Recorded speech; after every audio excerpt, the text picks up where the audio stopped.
চাউল নেই তাই বলে কি তুমি ভাত রান্না না? হ্যাঁ, তুমি কি পারো না যে পাশের বাড়িতে একটু ধার উদর করে আনতি? তোর সংসারের গুল্লি মারি ধার করতে করতে পাশের বাড়িতে 30 কেজি চাল জমে গেছে। ধার দেওয়ার লেগে তোরা বসে থাকে। আমি তো মাছ মারতে গেলাম, এখন মাছ পাইনি তো বিক্রি করবো কি? যদি বিক্রি করতে পারতাম সেই টাকা দিয়ে চাল ডাল কিনতে পারতাম।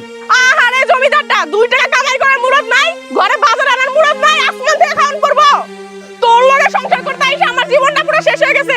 কি দেখা যে আমার বাপে তোর মতো একটা অপদার্থ লগে আমার বিয়া দিছিল, আমি এটা এখনো মানা পারতাছি না। এই খবরদার, তুমি কিন্তু তুই তরকারি করবা না। পানের তে চুন খসলি তুমি খালি তুই তরকারি করতেই থাকো। এই তুই যদি একটা বউ চালাইতে না পারোস, একটা বউরে খাওয়ান গরম দিতে না পারোস, তাই তুই বিয়া করছিস কি করতে? হ্যাঁ, তোর তো চিরকুমার থাকা উচিত ছিল। বিয়ে করছিস কি জন্য? ওরে বাবা রে, বিয়ে করছিস তো সংসার করার জন্য, তাই না?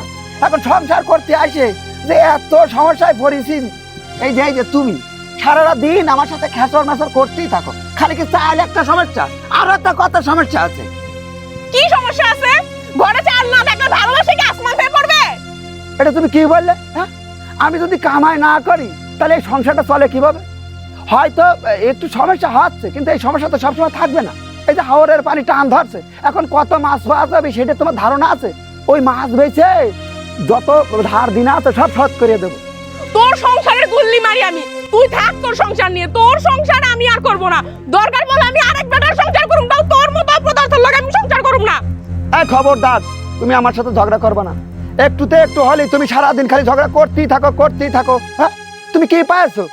তোমার জন্য মানে আমার মনের ভিতরে একটু শান্তি নেই, সংসারে শান্তি পাইনি। হ্যাঁ, অভাব মানুষের থাকতেই পারে, তাই বলে তুমি এইভাবে ঝগড়া করবা সারাদিন? তোর সংসারের গুষ্টি কি লাই? তাই কি করলি?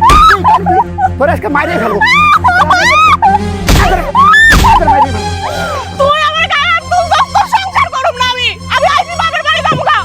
তুই যেখানে খুশি মন চাই সেখানে চলে যা। হ্যাঁ, তোর সাথে তো সংসার আমিই করবো না, এই সংসার তো আমি করবো।